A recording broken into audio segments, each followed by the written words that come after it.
Shivaji University Kolhapur has been prescribed a particular syllabus for our B.A. third year compulsory English.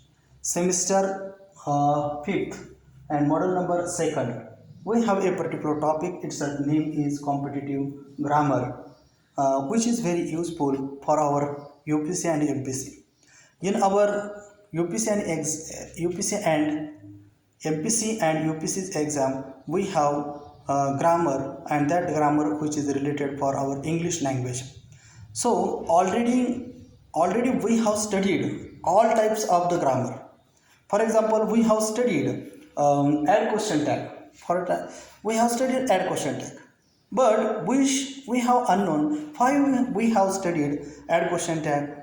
What is the reason and why we use in our spoken form just like add a question tag? Can we use?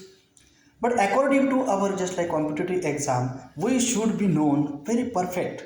Already sentence they are going to give there, and you have to identify which is the correct sentence.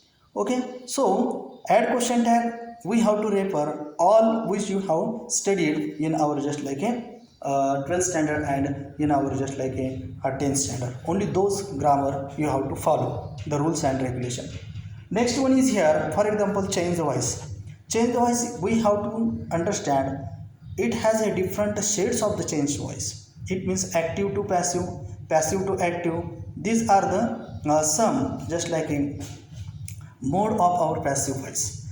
But if you are going to follow the path of our passive voice, and within our passive voice we have to just like identify how we can use our passive voice.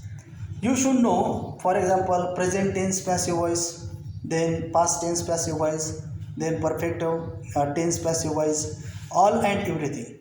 Because in your exam time, they are going to ask you which is the correct passive voice of so and so sentence. They will give any sentence and they will ask you, please select the correct change the voice of the given sentence. So you should use the correct change the voice.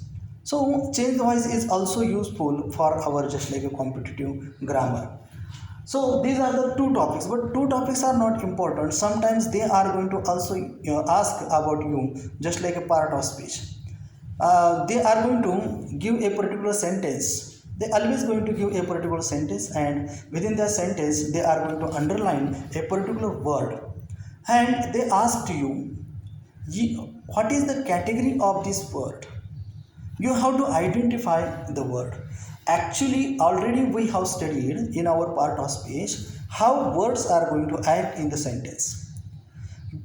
I have told to you, if you wanted to select any word, if you wanted to identify any word, there are the three criteria, and one of them is function, that is called just like an action of the word. Second one is structure of the word, and third one is here, this is the meaning.